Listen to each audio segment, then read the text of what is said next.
हेमंत महाजन आपल्याबरोबर आहेत, निवृत्त ब्रिगेडियर. आपण हेमंत महाजन सरांकडे जाऊयात. हेमंत महाजन सर, काय प्रतिक्रिया?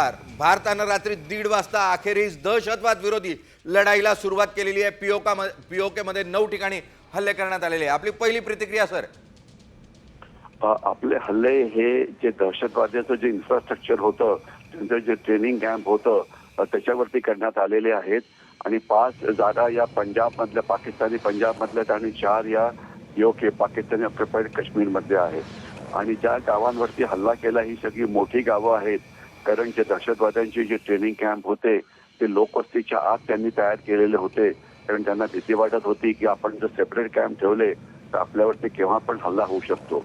ज्यावेळेला अशा शहराच्या आत असलेल्या कॅम्पवरती आपण ज्यावेळेला हल्ला करतो तर त्यावेळेला अतिशय प्रिसिजन स्ट्राईकची गरज असते.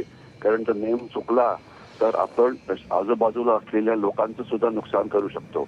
आता ज्यांचं नुकसान झालेलं आहे ते 3 मोठे गट आहेत, दहशतवादी गट, जे भारताच्या विरोधात काम करतात. लष्कर-ए-तैयबा ज्यांनी हा पहलगामचा हल्ला केला होता, आणि त्याचा जो मुख्य अर्थात तो हाफिज सईद आहे, आणि दुसरा जैश-ए-मोहम्मद मौलाना मसूद अझहरचा, आणि तिसरा सय्यद सलाउद्दीनचा जो आहे हिजबुल मुजाहिद.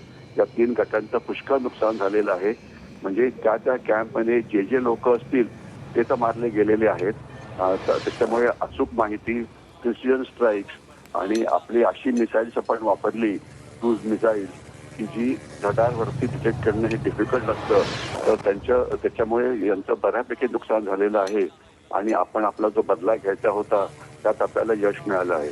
आणि आपल्याला असं दिसेल की जे टीव्हीवरती जे डिबेट होतं तर त्या डिबेटमध्ये अनेक जण सांगायचे आपल्या ब्रिगेडियर महाजन सर, मुख्यतः मागच्या वेळेला ज्या वेळेला हल्ला झाला, आपण बालाकोट आणि या भागामध्ये हल्ला करण्याचा प्रयत्न केला होता, त्यावेळेला सकाळी पहिल्या किरणासह पाकिस्ताननं प्रतिहल्ला केला होता आणि त्यावेळेला मिग विमानं आपण त्यांची हाणून पाडली होती.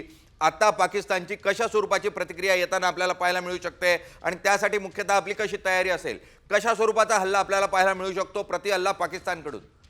जी माहिती पुढे येत होती त्याप्रमाणे पाकिस्ताननी काही विमानं त्यांची पाठवायचा प्रयत्न केला, परंतु कोणी आत येण्याची कोणी हिंमत दाखवली नाही. ते आपल्या सीमेच्या आतच पळून गेले आणि एखादं पाकिस्तानचं विमान पाडलं असावं अशा प्रकारची माहिती येते आहे. परंतु जे जास्त प्रमाणामध्ये होत आहे ते म्हणजे तोफखान्याचा फायदा किंवा आर्टिलरीचा फायदा. पूर्ण LOC वरती मोठ्या प्रमाणामध्ये फायरिंग होत आहे. आणि यामध्ये अर्थातच जे नुकसान आहे ते पाकिस्तानी सैन्याचं होणार आहे, की जे आता होत आहे. मुख्यतः ब्रिगेडियर महाजन सर, या पूर्ण परिस्थितीमध्ये आपण 2 मिग विमानं पाकिस्तानची पाडल्याची माहिती, प्राथमिक माहिती जी आहे ती उपलब्ध होती आहे.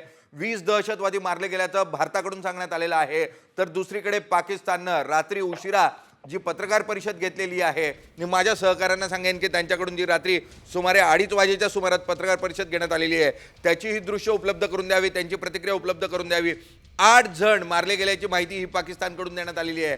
तर 33 जण जखमी झाल्याची अधिकृत माहिती पाकिस्ताननं दिलेली आहे. यावेळी एअर स्ट्राईक केला का, कुठे केला आणि कसा केला, किंवा झालाच नाही अशी म्हणण्याची कोणाची हिंमत होणार नाही, कारण पाकिस्ताननंच आता एअर स्ट्राईकचे आणि ज्या स्वरूपाची क्षेपणास्त्र टाकलेली आहेत त्याचे पुरावे द्यायला सुरुवात केलेली आहे. हेमंत महाजन सर, कसं बघतात क्षेपणास्त्र हल्ल्याकडे? कारण हा हल्ला क्षेपणास्त्रांच्या माध्यमातून आहे, विमानाच्या माध्यमातून कोणत्याही एअर स्ट्राईक झाल्याची माहिती उपलब्ध होती आहे. तुमच्याकडे काय माहिती उपलब्ध होती? हा ऍक्च्युअली याच्यातली काही क्षेपणास्त्र ही विमानातून फायर करण्यात आलेली आहे, राफेल विमानातनं. म्हणजे क्षेपणास्त्र जी असतात ती ग्राउंड लॉन्च मिसाईलवरनं फायर केली जाऊ शकतात किंवा आकाशातनं फायर केली जाऊ शकतात. म्हणजे आकाशातल्या विमानातनं फायर केली जाऊ शकतात.